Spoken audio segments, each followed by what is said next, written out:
The contact appeared at 0312 station time, and my first thought was that the sensor array had faulted again. I was Archivist 2nd Tev Orath, 3rd Tier Catalog Officer aboard the assessment vessel Methodical Accord, and I had been on scanner watch for 11 years without encountering a result I could not resolve. The Vorryn Compact's archive held 214 catalogued civilizations, 91,000 registered vessel classes, and complete construction records going back to the earliest expansion era. Every ship that had ever been built by any species the Compact had encountered was in my archive. Every hull geometry, every drive signature, every registered displacement. Simple. A contact appears, I run it, the archive returns a match. I file the entry, 11 years. Not one blank return. The contact at 0312 was a blank return. I ran it again. The array was functioning. All 9 sensor clusters nominal. Signal integrity at 98.4%. The contact was real, single hull, large displacement. Inbound on a direct heading for the Compact's interdiction perimeter.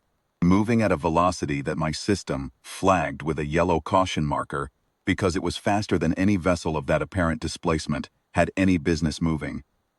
I cross-referenced the drive signature for no match. Geometry, no match. Emission profile, no match. The archive returned 4 words in the query field. No entry, no origin. I sat with that for 3 seconds, which is a long time for an archivist on active watch. Then I escalated. Admiral Sev Karath received my flag at 0314 and arrived at the scanner station at 0317, which told me she had not been asleep. She looked at my display for a moment without speaking. The contact was now 12 light minutes from the perimeter, closing steadily, and I had escalated the query to the archive's Tier 1 vault, the restricted catalog that held records of every weapons platform, every warship, every military hull class ever documented by Compact survey teams across 400 years of expansion. Tier 1 returned the same result. No entry, no origin. Run it again, she said. I have run it 4 times, Admiral. She was quiet. I watched the contact's heading marker track across my display, steady and unchanging. It was not decelerating. It was not altering course. It was simply coming, at a pace that suggested it had computed exactly where it was going and saw no reason to adjust. The hull displacement, she said. Give me the figure. I gave it to her. She looked at the number, and I watched something shift in the set of her jaw. The Methodical Accord was the Compact's largest assessment vessel. A ship the Compact used to impress new civilizations with the scale of bureaucratic organization. A hull we sent first into contested space, so that whatever waited there understood the weight of institutional authority, arriving to catalog it. The displacement figure I gave the Admiral was larger than ours, considerably larger. Signal the perimeter stations, she said. And get me a visual. The visual came at 0341 when the contact crossed into optical range, and I will record here that I have tried, in the months since, to describe what the display showed, and I have not found language adequate to it. It was a wedge. That is the geometric description, a long, tapering form, wide at the stern and narrowing to a blunt prow, the basic silhouette of a military hull, designed to push mass through resistance. But the scale of it made the geometry meaningless. The hull occupied the left 2/3 of my display, and I had the sensor array running wide field. The plating was not uniform. It was mismatched. Panels of different alloy grades and different ages bolted across each other in layers, as if the ship had been repaired so many times, and with so many different materials, that the original hull was somewhere beneath 3 centuries of patchwork. Scorches crossed the forward sections in long diagonal sweeps, the forward weapons emplacements, and I counted 7 primary arrays before I stopped counting, were dark, unlit, pointed forward but not active. The engine ports at the stern ran a deep amber that pulsed slowly, like a heartbeat, steady and patient. There were no running lights, no transponder signal, no identification beacon of any kind. It crossed the interdiction perimeter without slowing. Admiral Sev Karath issued a challenge hail on all standard frequencies at 0344. We waited, no response. She issued it again in the 3 most commonly used trade languages the Compact had documented. Nothing. The hull came on, patient and indifferent, took up a position 11,000 kilometers off our port side, and there it stopped. I ran the archive query a 5th time. I ran it with partial match parameters enabled, which meant the system would return any vessel class with even 30% geometric similarity to the contact's hull profile. In 11 years, I had never needed partial match.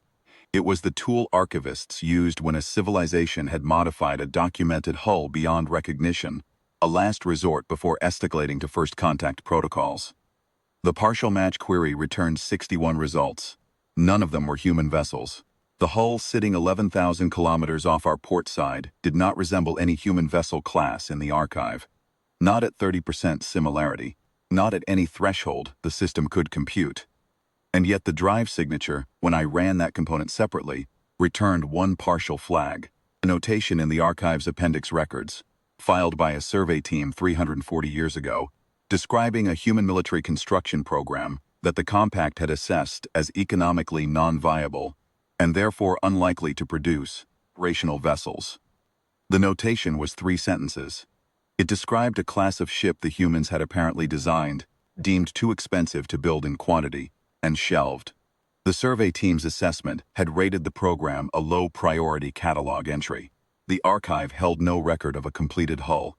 I looked at the hull on my display for a long time. "Admiral," I said, "I have a partial result." She came to my station. I showed her the notation. She read it twice. "That program was assessed as non-viable," she said.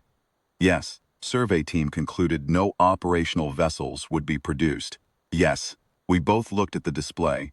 The hull sat there, in the amber light of its own engines, mismatched and scarred and enormous.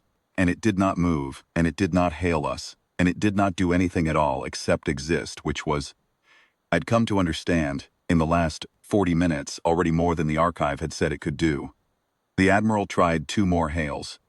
I filed a Priority 1 report to the Compact's Central Archive Authority, flagging the contact as an unclassified human military hull of unknown class designation.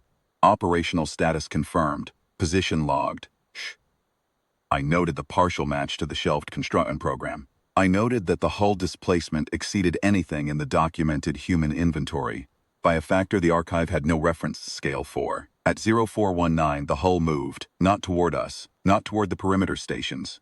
It rotated slowly, with the deliberate patience of something that had all the time it required, and presented its full profile to our optical sensors. Side on, its full length visible from prow to stern. I had the sensor array capture the measurement automatically. The figure it returned sat in the corner of my display, and I looked at it 3 times before I was satisfied I had read it correctly. The hull then oriented back to its original heading. Its engine ports brightened. A single pulse, amber deepening to orange for 2 seconds, then settling back to the slow, steady rhythm it had maintained since arrival. It began to move, pulling away from us on a heading that would carry it out of the system. Unhurried, indifferent, the same patient velocity it had arrived with. It did not look back. It did not hail. It did not explain. By 0431, it was outside optical range. By 0448, my sensors had lost the drive signature. By 0503, there was nothing on my display where it had been except the same empty space that had been there before 0312.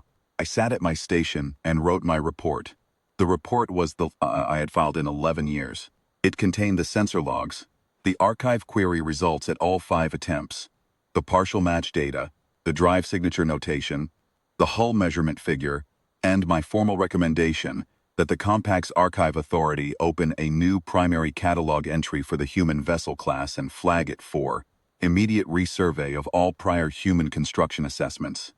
At the bottom of the entry field, in the space marked archive status, type the words I had never typed in 11 years of watch. No classification available. The archive, as of this report, held 214 catalog civilizations and 91,001 registered vessel classes.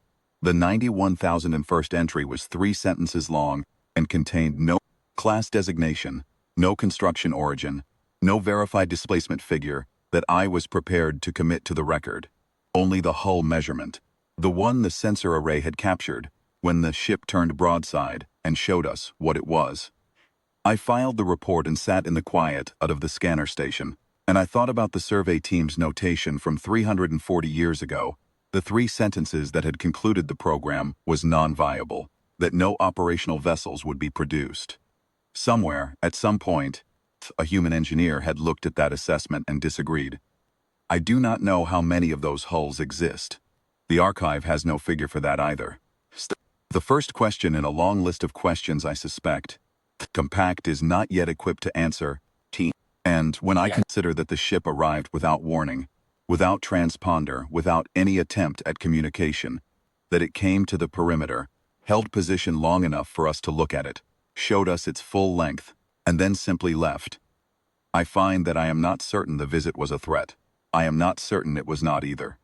What I am certain of is this. For the first time in 11 years of watch, 400 years of compact expansion, in 91,001 entries of the most complete archive any civilization in this region of space has ever assembled, we encountered something we did not have a file for. And whatever it was, it already knew exactly where we were.